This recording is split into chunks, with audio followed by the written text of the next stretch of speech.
खड़े होकर कहने लगे, उनकी पुष्प वृष्टि की। तब उसके बाद में रोज गांव की सखियां अपने मालिक से मिलने के लिए प्रतिदिन आने लगे। तब वो बड़ी हो जाने लगे, तब 3 साल के हो गए। तब तोतले से आवाज में उन्होंने माँ माँ कहते थे। तो एक माँ और पिता एक आध्यात्मिक यात्रा में होते हैं, तो वो रोज पूजा पाठ करने लगते हैं, अपने बच्चे को वैसे ही संस्कार देते हैं। तो अपनी माँ ने जब अपने बाल मुकुंद जी को भोग लगाया करते थे, तब अपने बच्चे, तो इतने छोटी सी बच्चे जो 3 साल के बच्चे को माँ के लिए नहीं छोड़ सकते थे, तो उन्होंने अपने बाल मुकुंद के सामने ही ले जाते थे सेवा के समय में भी। तब बाल मुकुंद जी की सेवा की भोग लगाई हुई भी थाली को देवचंद्र जी महाराज छोटी सी उम्र में देखते थे, तब वो भोग जैसा लगाती थी वैसा ही रह जाता था। तब अपनी माता जी से देवचंद्र जी महाराज ने दूसरी सी आवाज में कहा, माँ हमारे बाल मुकुंद जी को आपने तो भोग लगाई, पर बाल मुकुंद जी ने भोग नहीं ग्रहण किए, वो सही है खाली है। तब बाल मुकुंद जी को भोग धराने के लिए अपने बच्चे को माँ ने कही। तो जब देवचंद्र जी महाराज ने बाल मुकुंद जी के लिए भोग धराया गया उसी थाली पे, तब वो थाली की भोग बाल मुकुंद जी साक्षात आकर ग्रहण करने लगे। तब देवचंद्र जी महाराज 3 साल के थे। तब अब उस समय माता आश्चर्य होकर के देखने लगी, अरे मेरा बच्चा तो कोई साधारण बच्चा नहीं है, मैंने बाल मुकुंद जी से ही मांगे थे हमें, तो बाल मुकुंद जी ने हमारे बच्चे तो वैसे दिए कि ये मेरे बच्चे तो साधारण से नहीं है। तब अपने पति जी से ही कही उन्होंने, अरे आज मेरे भोग धराई थी, तब बाल मुकुंद जी ने नहीं ग्रहण किए। तब हमारे पुत्र ने जब धरा लिए, तब साक्षात बाल मुकुंद जी आकर के तो भोजन जो प्रसाद मैंने धराई थी तो वो पूरी ग्रहण की। तब अपने जो पुत्र के ऐसे देखते हुए दोनों माता पिता ने मशविरा सलाह करने लगे, ऐसी बात किसी को बताना नहीं, अगर घर से बाहर किसी को बता लेंगे तो हमारे घर में भीड़ लगने लगेगी, तो हमारी बात हमारी परमात्मा और हमें ही पता हो जाए, और बाहर लोगों को ना बताइए। तो ऐसी बात गुपचुप रहने लगी। तब 5 वर्ष के हो गए थे। 5 वर्ष के भय तब चित्त भयो विचारा, मैं कोई का यह जगत है, कहाँ पार मैं कौन हूँ, कहाँ से आया हूँ। जब 5 साल के हो गए थे देवचंद्र जी महाराज, तब जैसे सेवा माताएं कराती थी तो रोज वैसे ही सेवा करते थे। तो उनकी तो आदत ही पड़ी कि छोटे से बच्चे को जैसे संस्कार दिया जाते हैं माँ बाप ने, वैसे ही संस्कार में वो बच्चे बड़े हो जाते हैं। तो अब देवचंद्र जी महाराज को वैसे संस्कार की आदत पड़ गई कि सुबह नहाना, सुबह परमात्मा की सेवा करना, उनके भोग धराए बिना कुछ ग्रहण करना ही नहीं, तो ये सारे आदत पड़ने लगी। तब उनके मन में विचार लगने लगा, परमात्मा कहाँ रहते हैं, संसार, मैं कौन हूँ, मैं कहाँ से आया हूँ, मेरा अवतार परमात्मा कौन है, ये सारे अब जिज्ञासा होने लगी उनके मन में।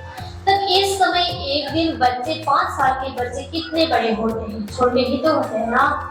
तब वो 5 साल के बच्चे अपने सखा और सहेली से खेलने गए।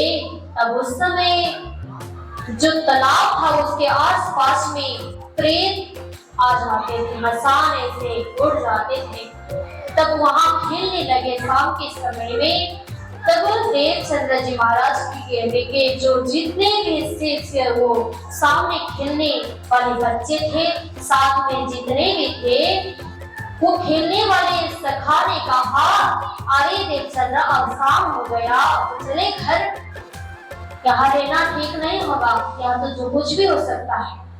तब देवचंद्र जी को कुछ भी डर नहीं लगा था, क्योंकि उनके अंदर तो साक्षात परमात्मा की कृपा थी, तो उनके अंदर ही विराजमान थी राधा स्वरूप, तो उन्हें क्यों डर लगेगा। तो और को तो किसी को पता ही नहीं था कि वो कौन है। तो उस समय बच्चे लोग वहां चिल्लाने लगे, देवचंद्र यहाँ बैठना ठीक नहीं है, चलो अपने घर। तो देवचंद्र जी बिना डरे ही बैठे रहे। तब उनके सामने प्रेत बनकर के पूरा खड़े खड़े होकर घोड़ा सवारी ऐसे आ गया प्रेत, फिर भी देवचंद्र जी को कुछ भी भय नहीं हुआ। तब उन्होंने वो तालाब से वो जल ऐसे हाथ में लेकर उनको छिटक दिए। प्रेत योनि भी धन्य होकर देवचंद्र जी के गुणगान करने लगे, अरे देवचंद्र धन्य है, हम पवित्र हो गए, हमारे प्रेत योनि क्या हुए, मुक्त हो गए, कि आज जैसे पवित्र हाथों से हमारा कल्याण हो गया। तब उन लोगों की दिव्य लोक में प्रस्थान हो जाती है। तब ये सारे वो जितने भी बच्चे वहां खेलने आए थे, तब उनको पता चला कि प्रेत की आज ऐसी हालत बनी। तब देवचंद्र जी साधारण नहीं थे, तब उन्होंने अपने घर में जाकर के माँ बाप को कहा, अरे आज सखा ने ऐसे किए कि देवचंद्र हमारे साथ खेलने गए थे, तब उन्होंने ऐसे कर दिए कि वो प्रेत पूरा उनकी अर्जी करने लगे, ऐसा ऐसा कहा। तो सारी बात बताने के लिए बाद में तब उनके घर में अभी हल्ला फैल रही थी, तो गाँव में भी ये बात फैलने लगी। तो कोई ये बालक साधारण नहीं है, अब गाँव घर में भी ये बात की शोर चलने लगे कि देवचंद्र कोई साधारण बच्चे नहीं है, अवतारी एक कोई पुरुष होंगे, कोई आत्मा होंगे, ऐसी बात चलने लगी। फिर भी वहां उनके अंदर कौन सी शक्ति विद्यमान थी, राधा महारानी की शक्ति विद्यमान थी। तब ये बात जब गांव में फैलने लगी, लेकिन भी वो लीला करते करते रहे, पूरा गांव में शोर होने लगा कि जब वो पुत्र बाल मुकुंद जी से मंगा गया था कि मधुमेता और कुंवरबाई को भी ये बात पता चली, फिर भी उन्होंने गांव में ये बात फैलने नहीं दिया। बोली कृष्ण कन्हैया लाल की। ऐसी विभिन्न लीलाएं होते हुए जब देवचंद्र जी महाराज 11 साल की उम्र हो गया था, उसके बाद में छिपते हुए साधारण बच्चे तो नहीं थे। तब उनके मन में जब भया वर्षा प्यार का तब मन उपजे बेचारा, मैं कौन कहाँ से आया, कहाँ है मेरा अहंकार। तब 11 वर्ष की उम्र में भी उनको लगा कि मैं कौन हूँ, मैं कहाँ से आया, मेरा परमात्मा कौन है, मेरे मालिक कौन है, ये संसार किससे बनाया गया है। ये सारी चीज अब 11 साल के बच्चे में भी प्रकट हुए। जब 5 साल के थे यही प्रश्न सवाल उठता था, तो फिर 11 साल के हुए फिर भी यही सवाल उठ रहा है। कोई साधारण चीज तो नहीं है। तो फिर यहाँ देवचंद्र जी महाराज के मन में ऐसी भावनाएं प्रकट होने लगे। तब उनके आसपास में मंदिर बहुत कम था, लेकिन एक मंदिर था, उस मंदिर में जाके रोज दंडवत प्रणाम, निस दिन गृहे प्रेम सो सृजुल सरों के चरणा। परमात्मा की सेवा और अर्जी ऐसी होना चाहिए जो निस दिन कर सके। जैसे हम भोजन ग्रहण करते हैं ना, बिना भोजन रह नहीं पाते ना, तो इसी प्रकार आत्मा के लिए हमारे लिए क्या चीज की जरूरत पड़ती, परमात्मा के नाम की स्मरण की जरूरत पड़ती है। अगर आपके अगल बगल में कहीं भी कथा हो जाए तो वहां श्रवण करने से हमारे अंग के जितना ही विकार होंगे, उस कथा से हमारे विकार दूर हो जाते हैं। बोले कृष्ण कन्हैया लाल की, धाम के धने की। सब चाहे भी अपने परमात्मा की दो शब्द की बातों क्यों ना हो, वहां जाके कथन जरूर श्रवण करना, क्योंकि उस कथा से हमारे जीवन मंगल और धन्य बन जाएंगे। तो रोज प्रतिदिन यहाँ देवचंद्र जी महाराज अपने घर के बगल के मंदिर में जाते थे, रोज प्रणाम दंडवत प्रणाम भी करते थे, परमात्मा की याद भी करते थे। तब एक बार पुजारी जी से कहा, पुजारी जी महाराज परमात्मा कहाँ मिलते हैं, परमात्मा कहाँ रहते हैं, परमात्मा को किस प्रकार से हम मिल पाते हैं? अब आप ही कह दीजिए, ये तो कोई और कह नहीं सकते। तो आप ही रोज परमात्मा की सेवा कर रहे हो, तो आप ही को पता होना चाहिए कि परमात्मा से कैसे मिल पाते हैं हम। ये तो उत्तर दे दीजिए।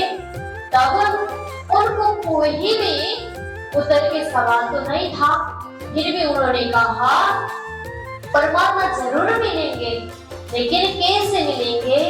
तो आप उनकी याद करते रहना, उनके नाम जप करते रहना, फिर उनको 25 साल लगेगा परमात्मा को मिले, तब आपको परमात्मा खुद मिल जाएंगे। तब देवचंद्र जी महाराज ने सवाल किए, अरे पुजारी जी महाराज, तो आप तो कब से पूजा कर रहे होंगे, तो रोज आपसे परमात्मा मिल जाएंगे? तो ऐसे सवाल करने के बाद में पुजारी जी महाराज ने कहा, हम तो पुजारी खानदानी पुजारी जी है, तो परमात्मा हमें तो नहीं मिल रहे हैं, हम तो खानदानी पुजारी से और ज्यादा मिलना नहीं चाहिए था, और ज्यादा मिलना चाहिए था। फिर आप तो खानदानी पुजारी हो, तो आपके पहले के दादाजी लोगों ने भी तो दर्शन किए होंगे, तो आप बता दीजिए कि आपको क्यों ना मिले होंगे? तो उनके बाद में सवाल नहीं था, तो उन्होंने कहा, अरे देवचंद्र, मैं तो कब से तो सेवा कर रहा हूँ, मुझे तो दर्शन नहीं मिले, पर मैं अपने पेट के लिए पूजा करती हूँ, आराधना करता हूँ कि सिर्फ मेरा परिवार को जगेरना करनी है। तो देखिए, हम कोई किसी को पंडित कहने से पंडित नहीं हो पाते, कि ये सारी चीज भी ख्याल होनी चाहिए कि अपने घर के परिवार को लिए भी वो अपने रोजी रोटी के लिए भी पंडित हो रहे होंगे, क्या पता, है ना? तो इसी प्रकार देवचंद्र जी महाराज के सवाल उन्होंने दिया। तब वहां से देवचंद्र जी महाराज को पूरी तरह संतुष्टि नहीं हो पाया, क्योंकि उनके सवाल जैसा था वो उत्तर नहीं मिला। तो उन्होंने प्रतिदिन परमात्मा के दंडवत प्रणाम कैसे करते थे? वो निष्ठा, प्रेम, श्रद्धा से करते थे, जिनके अंदर विकारी नहीं था। बस सिर्फ परमात्मा की भक्ति कैसे करे, परमात्मा कहाँ रहते, बस इतने ही सोच में रहा, और कुछ संसार की माया, मोह, काम, ये सारी चीज को छोड़ दिए थे। फिर भी वो छोटे तो थे, ऐसे देखते देखते उनके माता पिता को लगने लगा, अरे क्यों ना हमारे बच्चा बैरागी ना बन जाए। अगर एक ही बच्चे हैं, फिर वो बैरागी बन जाएंगे तो हमें तो कौन देखभाल करेंगे? अगर हम इनसे दूर हो जाएंगे और इन हमसे दूर हो जाए तो हम कैसे रह पाएंगे? हमने तो बाल मुकुंद जी की भक्ति करके इनको पाए, फिर भी ये बैरागी बने, तो हमें कितनी टेंशन की बात हुई। अब माता पिता के भी चिंता की बात होने लगी कि देवचंद्र जी महाराज आप कौन सी रास्ते पे चलने लगे। परमात्मा की भक्ति तो अपने माता पिता भी करते थे, लेकिन वैराग्य होने से हर किसी को चिंता रहती है। बोले कृष्ण कन्हैया लाल की। तो बहुत कम से माताएं पिता ऐसे बनते हैं कि अपने पिता, अपने माता, अपने संतान वैरागी बन के देखते चाहते वाले। तो कोई भी नहीं चाहते कि अपने बच्चा वैरागी बने। बस माया मोह से उत्पन्न हुए चीज कोई भी परमात्मा के चरण में पूरी तरह समर्पित बनने की कोई चेष्टा नहीं रखते। देखिए कि एक माता पिता जिनकी हुकुम था कि परमात्मा से ही उन्होंने संतान मांगे, फिर परमात्मा के लिए समर्पित करने में कितना परेशानी हो जाती है। देखिए कि सृष्टि तो परमात्मा की है, जिन्होंने निकाला, जिन्होंने पोषण किए, जिन्होंने जो भी कुछ किए, फिर भी उनकी कृपा के बिना तो हो ही नहीं सकता था ना। फिर भी दुख की बात तो यही बनी कि ना क्यों हमारे बच्चे वैरागी ना बने, ये इससे रोकना चाहिए। तो माता पिता के मन में भी ऐसी भावनाएं जागृत होने लगी थी। दई प्रदक्षिणा दी घड़ी करो दंडवत प्रणामा, तीर्थ परिक्रमा कर्म समझ के या सुख पंचम विसुद्धि लौटे।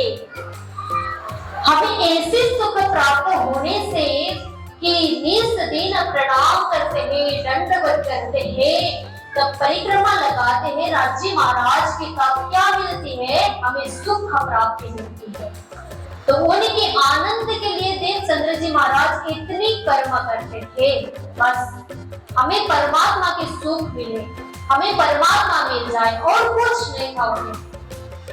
हाँ तो केवल परमात्मा की चिंतन था, परमात्मा की सुमिरन करते थे, परमात्मा की दंडवत करते थे, प्रणाम करते थे, परमात्मा के ही परिक्रमा करते थे, और उन्हें घर में क्या बोलेंगे माता पिता, ये सारी चीज की कोई भी परवाह ही नहीं था। तो इसी प्रकार देवचंद्र जी महाराज फिर दंडवत करते, मेहनत करे अति झोरा, छाती सिर आंख कान वचन हाथ पांव पूरी समर्पित कर देते थे। दंडवत प्रणाम कैसे किया जाता है? सारे शरीर को समर्पित किया जाता है ना। तो इसी प्रकार दंडवत प्रणाम करते थे। तो 20 दिन ऐसी भावना से करते थे परमात्मा को। सुख आकार करके फिर आवे न मन में लाज। सोचते थे कि ये सब कुछ करने भी कुछ लाज नहीं होती थी उन्हें। संसार क्या कहेगा, मर्यादा में रहना, कोई क्या बोले, उसमें कोई भी परवाह नहीं रहती थी। माता पिता क्या बोलेंगे, संसार के लोग क्या बोलेंगे। परमात्मा की भक्ति करने में कुछ लाज होती है? नहीं होना चाहिए। मेरे पड़ोसी आज मंदिर जा रहे हैं तो उनको देख के मंदिर नहीं जाना चाहिए। मंदिर तो ऐसे ढंग से जाना चाहिए कि अपने दिल से और भाव से, श्रद्धा से खुल के जाना चाहिए कि हमें जाना है तो जाना है। कोई किसी की शर्म, कोई किसी की लाज नहीं होनी चाहिए। मैं कथा कर रही हूँ तो इस कथा करने में मुझे मेरे परिवार लोग अगर शर्म मानेंगे तो मैं उनकी ही बात मानती रहूं क्या? नहीं, मेरे इसी में लगाव है, मेरे इसी में जुड़ाव है, तो कोई मुझे रोकेगा नहीं, रोक पाएगा। अगर आप लोग यहाँ कथा श्रवण करने आए, क्यों ना आपके बेबी आपके घर से रोके, आपके मन में है तो है, आ जाइए, कोई परेशानी नहीं, कोई किसी ने रोके। अच्छे कर्म करने के लिए कोई रोकते, फिर भी ना रोक जोड़िए, उसकी बंधन में ना बांधिए। कर्म करना जो कुछ अच्छे के लिए है, बिना डरे करना। अगर भय अंदर होगी तो श्रद्धा भी नहीं रह जाता है ना। अगर फूल अच्छी से हो, देखने में सुंदर सी हो, तो उनको परमात्मा के चरण में रखने से वो सुंदर सी दिखाई देता है ना। तब वो फूल की तरह ना चमके हुए हो तो वो बिगड़े हुए फूल को लाके चढ़ा दीजिए तो कैसा दिखेगा? सुंदर सी नहीं दिख पाएगा। तो अपनी जीवन ऐसी भरभराव सी उम्र में अपने परमात्मा की चढ़ावा की हो कि अच्छे से कर्म कियो, ये जीवन भर उनके कर्म में अपने जीवन को समर्पित किया जाए। तो देवचंद्र जी महाराज जब से छोटे थे तब सुंदर से फूल की उम्र में ही उन्होंने अपने जीवन को परमात्मा के अंदर समर्पित किया गया है। उस देश में साधु संत आवत नहीं कोई, जल कसरी देख के इत कहूं न आवन हुआ। उमरकोट गांव में पानी की इतनी कष्ट थी कि बहुत मुश्किल से पानी मिलता था। तब वहाँ साधु संत नहीं जाने मानते थे। तो पुजारी लोग मंदिर में रहते थे, तो वही खानदानी पुजारी लोग रहते थे। तो वो खानदानी पुजारी किसके थे? अपने परिवार को देखभाल करने के लिए पूजा करते थे। तो उसी प्रकार खानदानी पुजारी की तरह और कोई आने मन नहीं करते थे, क्योंकि वहाँ बहुत कसनी थी, दुख था। तो सबको सुखी चाहिए। देखो कि सुख सबको चाहिए। कि साधु संत उस मारवाड़ देश में उमरकोट गांव में जाने कोई मानते ही नहीं थे। तो वहाँ साधु संत बहुत कम आते थे। तब उनको मिलने के लिए बहुत मुश्किल भी पड़ जाता था। जब देवचंद्र जी महाराज 11 साल के हो गए थे, पिताजी के साथ में एक बार भूजनगर जाने की मौका मिली थी। तब वहां जाके देवचंद्र जी महाराज ने बहुत सारे मंदिर देखे। तब वहां बहुत साधु संत को भी देख लिए, मंदिर भी देखे और साधु संत को भी देखे। साधु संगत ऐसी की करना चाहिए, जो ज्ञानी हो लोग होते हैं वो साधु संगत की संगत करने चाहते हैं। चोर करने वाले चोरियों जो करते हैं उनकी संगत करने मन करते हैं। अच्छे जिसकी कर्म में लिखा होता है वो काम करते हैं ना।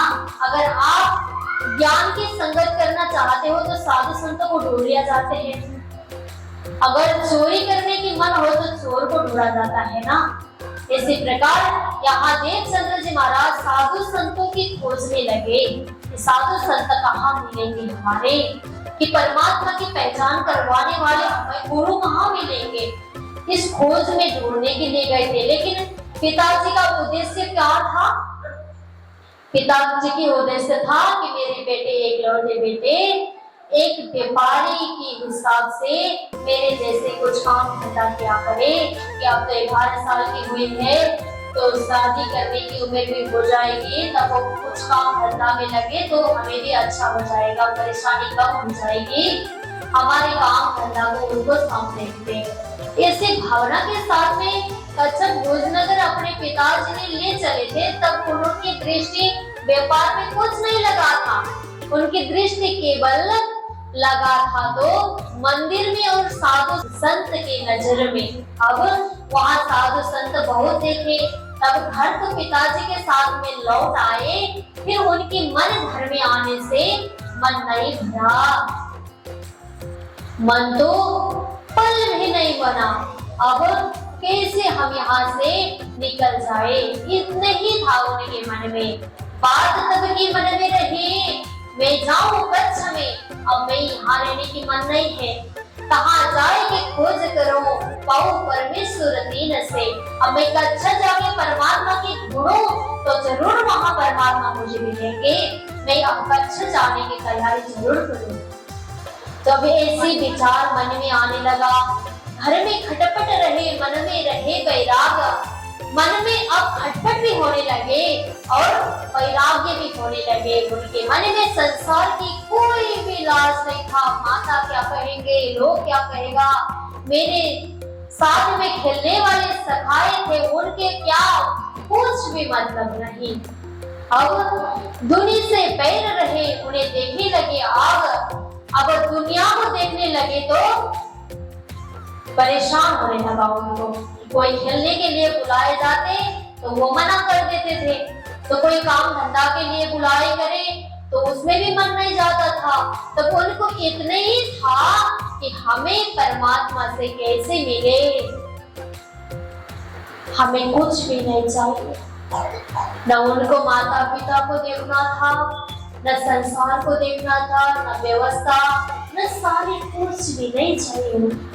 उन्होंने अब घर से निकलने की चेष्टा नहीं की, बस और कुछ दिमाग में नहीं था। घर में खटपट होने लगा, मन माता पिता को भी उनकी चिंता लगने लगी। तब माता पिताजी ने कहा, अरे देवचंद्रा, तुम क्यों रोज मंदिर जाते हो? तुम तो घर में मंदिर रखा है, तो बाल मुकुंद जी घर में पे है, तो तुम क्यों मंदिर जाना है? तुम तो अब घर में रह के मंदिर की जैसी सेवा करो, भोग धराओ, यही दंडवत प्रणाम, जो कुछ करनी है घर में रह के करो। तब उन्होंने कहा, मंदिर में जैसी वातावरण होती है, पवित्र, सुंदर, सुंदर शांत जो होती है वो घर में नहीं मिलती। घर में तो जो है वो है, लेकिन हमें घर में ज्यादा मन नहीं लगता तो हमें मंदिर जरूर जाना चाहिए। ऐसा कर दिए बात, तब माता पिता को और दुख लगने लगी। अरे हमारे पिता हमारी बात ही नहीं मानने लगे। अब तो हमने जो कहा होता है उस चीज की अब मना करने लगे। हमारे बेटे अब बड़े हुए, अब और हमें इनको काम धंधा में लगानी होगी। तब माता पिता ने अब उनको क्या करने लगे, बात को सुनने ही नहीं मानने लगे अपने पिता, और दुख पहुंचाने लगे माता पिता को। सच में हमारे बच्चा वैरागी होने लगे। इस चीज में से भी बचाना था, कितनी परेशानी झेलनी पड़ी। माता एक लौटे बेटे थे, वो भी ऐसे वैरागी बने तो हमें कौन देखभाल करेंगे, इसमें परेशानी थी। जो भी माताएं अपने बेटे के काम धंधा देखने की मन करती थी, कोई भी और कुछ नहीं, उन्हें परमात्मा बस एक बार परमात्मा की इच्छा करो हो जाएगी, इतना ही था। पर देवचंद्र जी के अंदर तो राधा महारानी सत्य की विराजमान थी, तो उन्होंने संसार में घर परिवार की केवल देखभाल करना नहीं था, उन्हें तो जितने भी 12,000 ब्रह्म सृष्टि आत्माएं परमधाम से आए थे उनको धाम ले जाने की व्यवस्था करनी थी। मैं आई हो इतने कामा ब्रह्म सृष्टि लेने घर से धाम, उस घर में ब्रह्म सृष्टि को ले जानी थी। फिर देवचंद्र जी महाराज को कैसे संसारी मन लगेगी, तो उन्होंने अब बाल मुकुंद जी की सेवा निष्ठा से ही करते थे, मंदिर में जाते थे, माता पिता की बात सुनाई, कुछ भी नहीं रहा। अब देवचंद्र जी महाराज के अब ऐसे घर में छोड़ने के मन आने लगे, अब और ज्यादा मन बढ़ने लगा।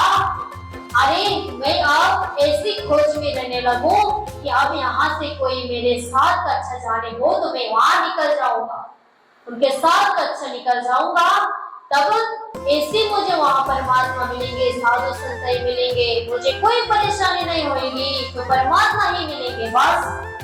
तो माता पिता ऐसी बात कर देते थे, अगर कच्चा जाते टाइम में रास्ते में कोई चोर डाकुआ भी मिल सकते थे, फिर अकेले भी नहीं जा सकता मैं, तो क्या करूं, ऐसा भी परेशान था, उनके मन में डर था, भय था।